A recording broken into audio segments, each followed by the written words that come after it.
The God of masses Nandamuri Balakrishna Akhanda 2 Thandavam movie ఇప్పటికైతే day 10లో అయితే విజయవంతంగా అయితే అడుగుపెట్టింది.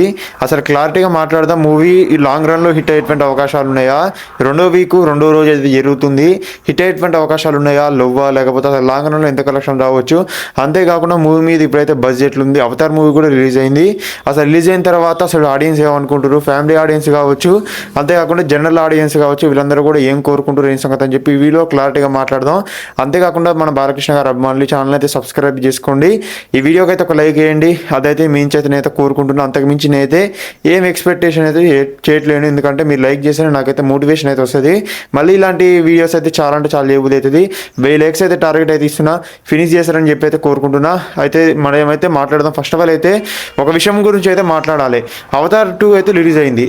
తర్వాత ఏంటంటే అవతార్ 2 పార్ట్ 2 నచ్చిన వాళ్ళకి మాత్రం అవతార్ 3 కూడా నచ్చదు. ఎందుకంటే అసలు అది కనుక నచ్చకపోతే కనుక 3 కూడా నచ్చదు. ఆ రేంజ్లో ఉందన్నమాట పర్ఫార్మెన్స్ వచ్చేసరికల్లా. అయితే అవతార్ 1 నచ్చిన వాళ్ళకి మాత్రం అవతార్ 3 అయితే అది కూడా నచ్చదన్నమాట. అసలు అంతగానం బజ్ కానీ అంతగానం ఇంపాక్ట్ కానీ అమెరికాలో అయినా అక్కడక్కడ ఉందేమో కానీ, వేరే దేశాలలో ఉందేమో కానీ, మన ఈ తెలుగు రాష్ట్రాల్లో అయితే అంతగానం అయితే కనబడతలేదు. అఖండ మూవీ ఇంకా కొనసాగుతూనే ఉంది. ఇదైతే బిగ్గెస్ట్ ఆపర్చునిటీ అనమాట మన బాలకృష్ణ గారి అభిమానులకు. అంతేకాకుండా అసలు బీభత్సంగా వెయిట్ చేస్తున్నటువంటి ఒక ఇదనమాట ఈ వీక్. అయితే ఈ వీక్ గురించి అయితే నందమూరి ఆడియన్స్ కావచ్చు, బాలకృష్ణ గారి ఆడియన్స్ కావచ్చు, బీభత్సంగా వెయిట్ చేసి ఇది చాలా ముఖ్యమైన వీక్. ఎందుకంటే డిస్ట్రిబ్యూటర్స్లకు కానీ, లేకపోతే డైరెక్టర్లకు కానీ, ప్రొడ్యూసర్లకు కానీ చాలా ముఖ్యమైనటువంటి వీక్. ఎందుకంటే ఈ వీక్లోనే లాంగ్ రన్లో కలెక్షన్లు అయితే వసూలు చేయాలి. ఈ వీక్ మీదంటే కనుక వసూలు చేసేటువంటి అవకాశం చాలా తక్కువ. ఎందుకంటే మనకి చాలా మూవీస్ అయితే రిలీజ్ అవుతున్నాయి. డిసెంబర్ 20 తర్వాత చాలా మూవీస్ అయితే రిలీజ్ అవుతున్నాయి. మొత్తం వాళ్ళ ప్రీ రిలీజ్ ఈవెంట్లు, లేకపోతే వాళ్ళ ప్రెస్ మీట్లు ఇవే చూస్తారనమాట. అంతేగాని అఖండ మూవీని పట్టించుకోవాలి ఇన్ని రోజులు అయింది కాబట్టి ఎవరు కూడా ఇంపాక్ట్ అయితే అంతగానో అయితే చూపెట్టారు అని చెప్పి మనకైతే క్లారిటీగా అర్థమవుతుంది. ఈ వీక్లో ఎంతగానో కలెక్షన్లు వచ్చినాయి. అంతేకాకుండా డే 10లో ఎంతగానో కలెక్షన్లు రావచ్చు, డే 9లో ఎంత వచ్చినాయి, డే 8లో ఎంత వచ్చినాయి, శుక్రవారం రోజు అనేది కూడా ఈ వీడియోలో క్లారిటీగా మాట్లాడదాం. ఛానల్ని అయితే సబ్స్క్రైబ్ అయితే చేసుకోండి ఫ్రెండ్స్. అయితే ఓవరాల్గా మన ఫ్రైడే రోజు అయితే మంచిగా అయితే కొనసాగింది మూవీ సర్కల్లా. నైజాంలో చూసుకుంటే 18 కోట్ల 50 లక్షలు అయితే రావడం జరిగింది. 18 కోట్ల 50 లక్షలు అంటే మంచి నెంబరు.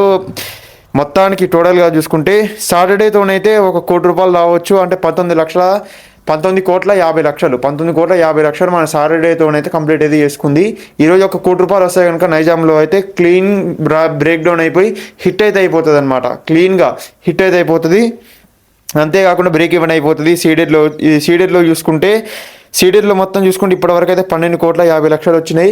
ఒక అద్భుతం జరగాలి. ఎందుకంటే ఈ వీక్లో ఏమన్నా అద్భుతం జరిగి మళ్ళీ పాజిటివ్ డాక్ కనుక కొనసాగి, లేకపోతే అఖండ 2 మూవీ బాగుందని చెప్పి ఆఫ్లైన్లో బీభత్సంగా కొనసాగితే ఉత్తరాంధ్ర అయినా సరే, మన నెల్లూరు, గుంటూరు, ఈస్ట్, వెస్ట్ మొత్తం కలుపుకున్నా సరే అంత భారీగా అయితే కలెక్షన్ అయితే నమోదు చేసలే.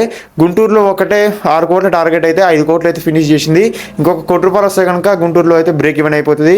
మళ్ళీ మిగతా ఏరియాలో మొత్తం 2 కోట్లు 2.5 కోట్లు వచ్చినాయి. దాని గురించి మాట్లాడుకోవాల్సిన అవసరం కూడా లేదు. మనం మెయిన్గా మాట్లాడుకోవాల్సింది కృష్ణాలో కూడా ఇంకొక 50 లక్షలు వస్తే బ్రేక్ ఈవెన్ అయిపోతుంది.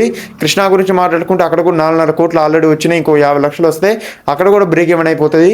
అదనమాట సంగతి. ఓవరాల్గా మనం ఏపీ, తెలంగాణ, ఆంధ్ర, అంతేకాకుండా వరల్డ్ వైడ్గా చూసుకుంటే 63 కోట్ల షేర్ వచ్చింది.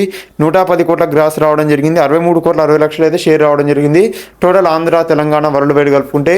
దీని గురించి అయితే ఇంకొక విషయం అయితే మాట్లాడాలి. ఏంటంటే మూవీ రెండోసారి చూసిన తర్వాత నాకేమనిపించిందంటే మూవీ అయితే కొన్నిసార్లు డ్రామా వర్కౌట్ కావాలనిపించింది. ఎంతసేపు చూసినా బాలకృష్ణ గారి యాక్షన్, బాలకృష్ణ గారి ఫైట్స్ ఇవే పెట్టిరు. ఒక మెసేజ్ ఇచ్చేటువంటి ప్రయత్నం చేస్తురా. మళ్ళీ కొంచెం దూరం పోగానే మళ్ళీ ఫైట్స్, మళ్ళీ మన మిషన్ గన్ ఫైట్, ఇంతగానో ఫైట్స్, ఇంతగానో హైప్ భారీగా ఇచ్చిరనిపించింది. దాని అంతా కూడా ఒక డ్రామాలా క్రియేట్ చేసి, దాన్ని ఒక ఎమోషన్లా క్రియేట్ చేసి ఆడియన్స్ అందరిలో కూడా పాజిటివ్ వైబ్ని అయితే తెచ్చేటువంటి ప్రయత్నం అయితే మర్చిపోయిందని చెప్పి క్లారిటీగా అర్థమవుతుంది. ఎంతసేపు చూసినా కానీ ఒక సూపర్ మ్యాన్ రేంజ్లా, ఒక అవెంజర్ రేంజ్లా ఒక మంచి హైప్ అయితే ఇచ్చిండు. మంచిగా అసలు ఒక మంచి క్యారెక్టర్ని అయితే డిసైడ్ అయితే చేసిండు. కానీ ఓవరాల్గా చూసుకుంటే మనకైతే అంత బాగుందబ్బా, అసలు ఓవరాల్గా బాగుందని ఫీలింగ్ అయితే జనరల్ ఆడియన్స్ అయితే రావట్లేదు. అదొక్కటే కాకుండా పోస్ట్ పోన్ అయినటువంటి విషయం మనందరికీ తెలిసిందే. అదొక మైనస్. అదొక 21 కోట్లు అయితే బిజినెస్ అయితే తగ్గింది. దాని తర్వాత చూసుకుంటే నెగిటివ్ రివ్యూస్. ఈ నెగిటివ్ రివ్యూస్ వల్ల కూడా చాలా ఇంపాక్ట్ అవుతుంది. ఒక్కొక్కరు అయితే ఫేమస్ అయితే రివ్యూలర్ కూడా చాలా అంటే చాలా నెగిటివ్ రివ్యూ అయితే ఇచ్చారు. దానివల్ల కూడా బాలకృష్ణ గారి ఫ్యాన్స్ మూవీ బాగున్నా బాగాలేకపోయినా ఎట్లయినా వెళ్తారు, నేను కాదంటలే. కానీ జనరల్ ఆడియన్స్, ఫ్యామిలీ ఆడియన్స్, అంతేకాకుండా మూవీ బాగుంది అని తెలిసే వెళ్ళే ఆడియన్స్, వీరందరూ కూడా వెళ్ళాలి అని చెప్పి ఇంట్రెస్ట్ అయితే చూపెట్టలే. అదొక్కటే కాకుండా బయట న్యూస్లో అయినా సరే, ఆంధ్ర న్యూస్లో అయినా సరే, పెద్ద పెద్ద వెబ్సైట్లలో కూడా 2 స్టార్ ఇవ్వడం జరిగింది. ఇంత పెద్ద మూవీకి పాన్ ఇండియా లెవెల్లో అయితే క్రియేట్ చేశారు, అయినా సరే అంతకన్నా తక్కువ రేటింగ్ అయితే ఇస్తారు.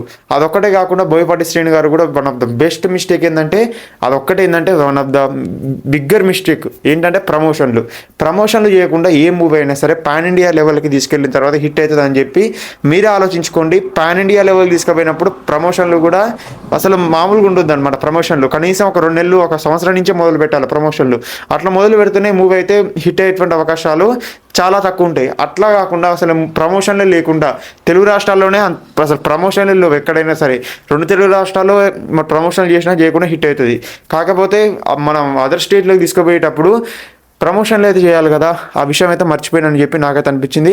అంతేకాకుండా మూవీలో కూడా కొన్ని నార్త్ ప్లేస్లో అయితే కవర్ చేసేటువంటి ప్రయత్నం కూడా చేసిండు, అదైతే ప్లస్ అని చెప్పుకోవచ్చు. అంతేకాకుండా మురళీ క్యారెక్టర్ కూడా దెబ్బ పడిపోయింది. ఎందుకంటే మురళీ క్యారెక్టర్ కూడా అంత మంచిగా అయితే ఇంపాక్ట్ అయితే చూపెట్టాలనిపించింది. అసలు ఓవరాల్గా మూవీ చూసుకుంటే మంచిగా ఉంది, చాలా మంచిగా ఉంది, కాదంటలేను. కానీ ఎక్కడనో ఏదో మిస్ అయింది అనేటువంటి మూమెంట్ అయితే మనకు కలుగుతుంది. ఆ ఫీల్ అయితే కలిగొద్దు. అంతేకాకుండా ప్రమోషన్లు, మూవీ అంతా కూడా మంచిగా ఉంది కానీ ప్రమోషన్ చేయడం ఒక మిస్టేక్ అని చెప్పుకోవాలి. అసలు ప్రమోషన్లు అనేది చేయాలి ఎప్పుడైనా సరే. అలా ప్రమోషన్ చేయకుండా మూవీ పాన్ ఇండియా లెవెల్ తీసుకుపోయినా సరే అది హిట్ అయిద్దని చెప్పి ఎట్లా అనుకుంటారు, ఎక్స్పెక్టేషన్ చేస్తారు. అంతేకాకుండా భారీ బడ్జెట్ పెట్టడం, అదైతే ఇప్పుడు మనం చూసుకుంటే భగవత్ కేసరి అయినా సరే, లేకపోతే వీరసింహారెడ్డి అయినా సరే, ఇలాంటి మూవీస్ అయితే 2 తెలుగు రాష్ట్రాల్లో రిలీజ్ అయినాయి కాబట్టి హిట్ అయిపోయినాయి, మంచి టాక్ వచ్చింది, హిట్ అయిపోయింది. పాన్ ఇండియా లెవెల్కి అయితే తీసుకుపోయింది బాలకృష్ణ గారిని. పాన్ ఇండియా లెవెల్లో సీక్వెల్గా తమను, అంతేకాకుండా బోయపాటి శ్రీను గారు వీళ్ళందరూ కూడా నటిస్తూ అంత పాన్ ఇండియా లెవెల్ తీసుకుపోయినప్పుడు ఏ రేంజ్లో ప్రమోషన్ చేయాలనేది కూడా గుర్తుపెట్టుకోవాలి. అట్లా ప్రమోషన్ చేయకుండా ఓన్లీ ఒక సినిమా తీస్తే చాలని చెప్పి ఆయన అనుకుండు. కానీ అక్కడైతే భారీ మిస్టేక్ అని చెప్పుకోవచ్చు. నాకైతే ఈ మిస్టేక్ల వల్ల ఇప్పుడైతే ఇట్లా జరుగుతుంది, కలెక్షన్లు కూడా తగ్గుతున్నాయని చెప్పి నాకైతే అనిపిస్తుంది. ఫ్రెండ్స్, మీ అభిప్రాయం ఏంటో కామెంట్ చేయండి. అంతేకాకుండా ఈ ఛానల్ని అయితే సబ్స్క్రైబ్ అయితే చేసుకుంటారని చెప్పి కోరుకుంటాం.